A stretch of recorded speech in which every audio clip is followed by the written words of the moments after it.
Hey guys, my name's JC and welcome to today's gameplay video featuring the Maelstrom Wanderer. This is a deck that aims to ramp early and hard into big threats, most of which are creatures, to overwhelm our opponents with value that they just can't overcome. If you enjoy the list, you can find a deck tech on the channel. Otherwise, let's get to the game.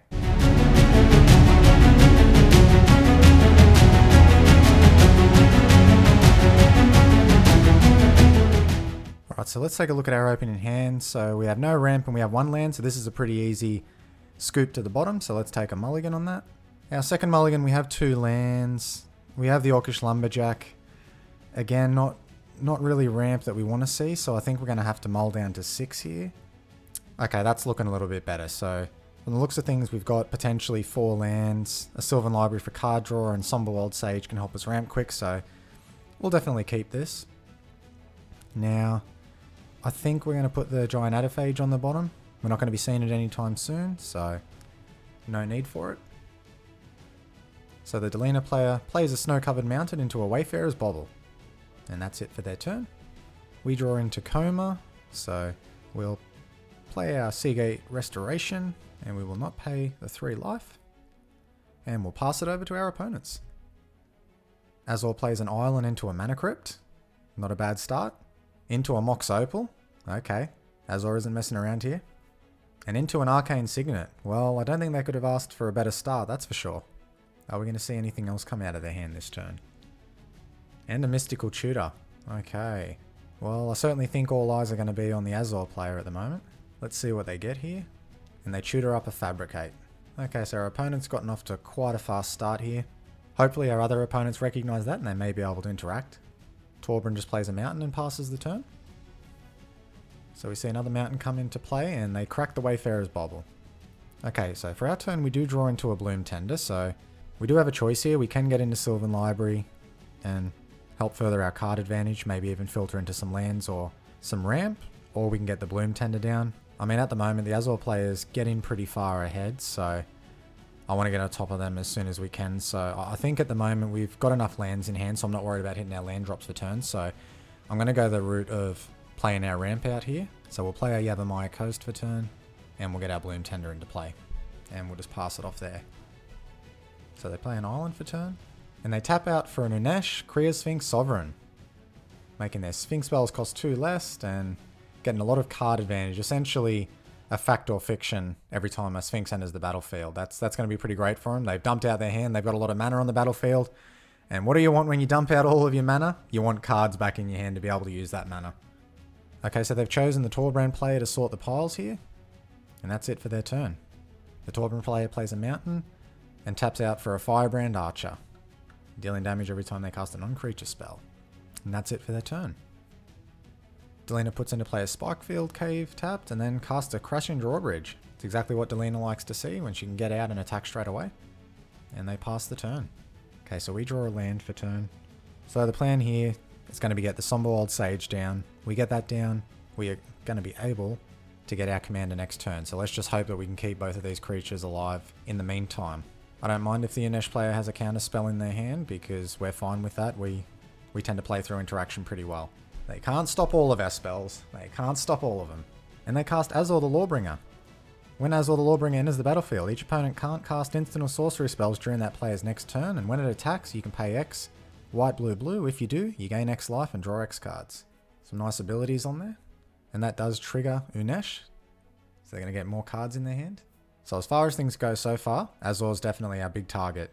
We're going to be trying to take care of them as soon as we possibly can. Okay, so they've chosen us to arrange the piles here. So we have a Sphinx of Jar Isle, a Dream Trawler, a Plains, and a Sphinx of Foresight.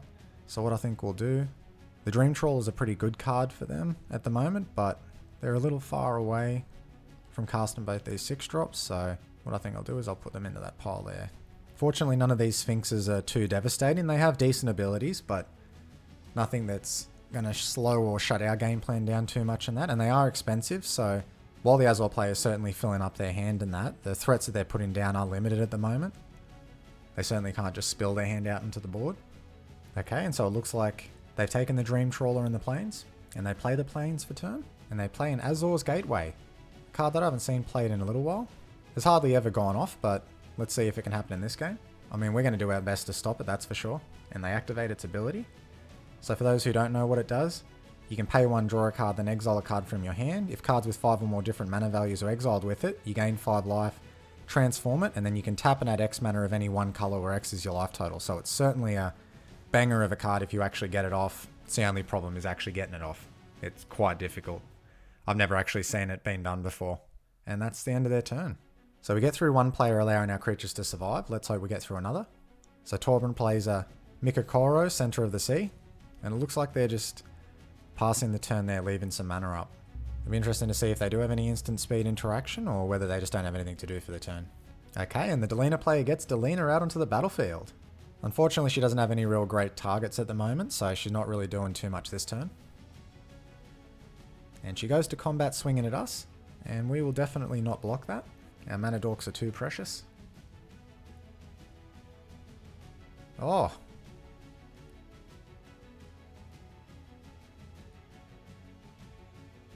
And look at that.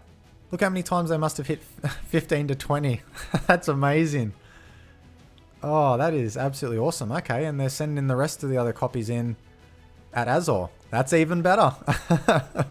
Nice work, Delina player. That was... I don't even know what the stats are on that, but that was a good bloody job. So I actually did the odds, and the chance of that happening was 0.09%. I just really wish they could have capitalized on that with another creature besides Delina, because the chances of that happening again are gonna be pretty slim. No blockers here. No blockers here. The Delina player's gotta love that. I mean, I'm sure they wish that they would have had some spicy creature out on the battlefield to take advantage of it, but that's still pretty cool. And it looks like that's it for their turn. Do our mana dorks survive?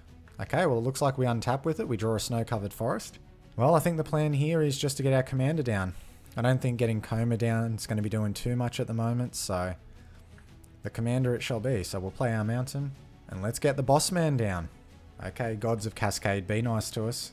Be nice to us, give us something spicy. Nyx Bloom Ancient. Ask and ye shall receive. Not a bad first hit at all. Alright, do we get just as lucky on the second Cascade?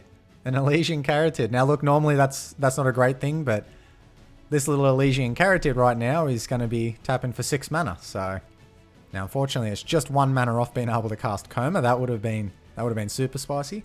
So what I think we'll do here, we'll tap for 6 green, we'll play our Sylvan Library, and then let's see if the Azor player takes the bait and blocks our Maelstrom Wanderer, because we definitely want it to die now. So we'll send the Maelstrom Wanderer at Azor, and we'll send our Nyx Bloom Ancient over at the Delina player. Okay, so it looks like they do take the bait. They block there, so that's good for us. There's not going to be a great chance that Nyx Bloom Ancient's going to survive by the time we get back around to the table, but by God, if it does, our opponents are going to be in some big trouble. So yes, we'll return that to the command zone, thank you. And we have nothing else to do, so we will pass it over to our opponents. Azor casts the Trinket Mage. Let's see what artifact they end up tutoring up. And they grab themselves a Manifold Key. Be able to untap artifacts and even possibly use it as utility so a creature can't be blocked. I really like Manifold Key that way. That second ability of making a creature unblockable has come in clutch sometimes in games where you just don't expect it, because it's almost always used for that first ability. And now they activate Azor's Gateway, so we can see that they're definitely going to be trying to get that going off as soon as possible. With the Manifold Key, it makes it a lot more realistic to do so now. It also gives us a bigger reason to get them out of the game as well, because having access to that much mana and so much card draw with Anesh on the battlefield is going to be making big problems for us if we allow all of that to occur. Okay, so they untap it and they activate it again. So they've currently got 3 different cards under there now, so potentially it gets to their next turn and they're going to be able to activate that. But truth be told, I think us having a Nyx Bloom Ancient is going to make us a much more bigger target, even with that being able to go off. And understandably as well. The Torbran player just activates Mikokoro, so we each draw a card, and we're certainly happy to do that. A Prime Speaker Zagana, absolutely perfect. If we keep this Nyx Bloom Ancient out, it's yeah, we may even be able to take the game, potentially, depending on what we draw into. We're going to be pretty set up just like the Azor player, where we're going to have card draw and a lot of mana available to be able to spend on all those cards. The Torbran player plays a mountain into Avance's Blasting Cannons. At the beginning of your upkeep, exile the top card of your library. If it's an on-land card, you may cast that card this turn. Whenever you cast your third spell, transform it And it taps for red, or you can spend 3 red and it lightning bolts any target. And Firebrand Archer comes in for a little poke our way. We'll take it. So we've only got one more player to survive. If we can manage to keep our board state, especially our Nyx Bloom Ancient, then party time is coming. Party time is coming. Okay, so they play a Spine Rock Knoll and hide away a card. Now let's see if their luck serves them as well as it did last time. I do hope they get a better creature out here to be able to utilize. Many copies of Delina is cool, but they certainly want something else out. And they play a Prowler's Helm. Equipped creature can't be blocked except by walls. Nice, so they've got some evasion down. So they're very set up now, the Delina player. They just basically need some sort of bomb card to be able to play into, and they'll be off to the races. They equip Delina with the Prowler's Helm. Now I think we better get our face ready to get some beats. Yep, and they swing into us again. Now, let's see how many copies actually resolve.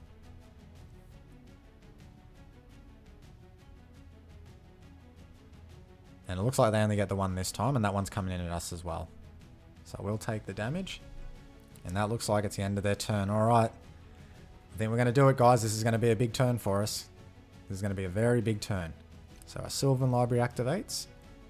A Ranger's Path and a Felwar Stone. We'll actually take both of those cards because we definitely don't want to cascade into them at all. So we're definitely going lower here on life, but no risk, no reward, as they say. Okay, so looking at what we got. I think to start with, we'll tap the Elysian Caryatid for 6. We'll tap our Mountain for 3 red. We'll get 3 blue. Let's get the Maelstrom Wanderer back out. Okay, on the Cascade train we go. What do we hit? Sarkhan's Unsealing. Okay, well, I think our opponents can say goodbye to their creatures now. This is definitely going to be putting them in a little bit of a pickle. Our second Cascade, a Garruk's Uprising. Not bad, not bad. Well, we got Trample now. And we draw into a Beanstalk Giant. And we draw a Snow-Covered Forest. Alright, so with Bloom Tender, we can tap for 9. We can also tap for 9 with the Somber Old Sage. So that's 18 mana.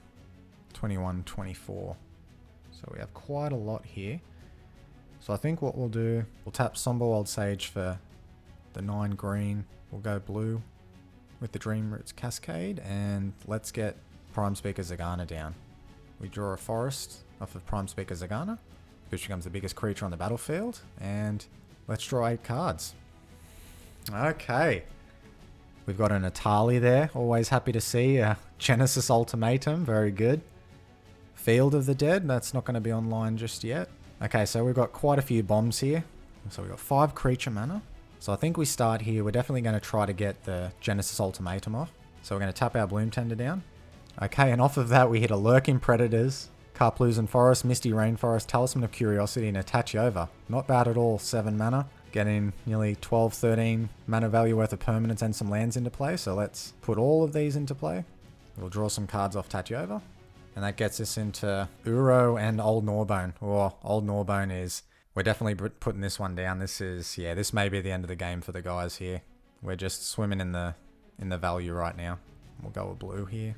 Now that's a power with 7 or greater, so Sarkhan's Unsealing is going to deal 4 damage to each creature that our opponents control as well as their faces, so they lose all of that here. So our next step will be to get down Atali. We're just going to try to get as much damage down as possible. So we'll tap the Carplusan Forest. Sarkhan's Unsealing, I think we're just going to put directly at the Azor player's face. We'll play our land for turn, which we draw into another land. That's okay, so we'll tap for some blue, green. We'll crack our fetch. We're going to get Coma down here. And we'll deal the damage over at the Torbran player's face. So hopefully you guys can just see here the insane value that this deck can get once it goes off. It really does go off. I'm actually very thankful for my opponents at the moment for sitting through all of this. So let's move to combat now. So we'll send the Maelstrom Wanderer, Nyx Bloom Ancient. That's 12. And Prime Speaker Zagana that way. Then we'll send these 3 over at our good Delina player. And finally, Coma can go straight down the middle. Now we have an Atali trigger here. Let's see what we get off of that. So we have a Kodama of the East Tree. It's only 1 card, but it's a great card. So we also get to deal 4 damage again here. So we'll put that straight at Torbran's face. And we get a lot of Old Gnawbone triggers. Now, because of all of those treasures that are in the battlefield, we also have Kodama triggers as well, which just shows you how insane Kodama is. We're going to be putting a lot of lands into play off of all of this. So yes, we'll put a land down. We'll draw a card. Another land. And now that we can get Field of the Dead into play, this is just going to be... I would totally understand if by now our opponents just scoop it up. It's pretty hard to come back from this amount of value. Yep, and that's it. Our Delina player has definitely seen enough, so they've scooped up to that. Okay, so that's it, guys. I don't really know what to say. Look, we'll save it for the game review, so let's go there and talk about what happened and how the deck went. So looking back on that game, the Azor player did get off to a fast start mana-wise, and once they got their card advantage online, it wasn't looking too good for us. Fortunately, the cards they were drawing into, which we could see off the Inesh triggers, weren't posing too much of a threat to us at the time. The Torbran player was off to a little bit of a slow start, and the Delina player, while having some very lucky rolls and getting all of their engine pieces set up, couldn't capitalize that with a key value creature on the battlefield. We had some good ramp pieces early, and we were lucky enough to keep those pieces around long enough to be able to get down our commander. After some good cascades, the key one being Nyxbloom Ancient, we just had too many value pieces online for our opponents to overcome. Well, I hope you enjoyed today's gameplay video. If you want to see more Maelstrom Wanderer games, be sure to pay a visit to the channel. Otherwise, I'll see you next time.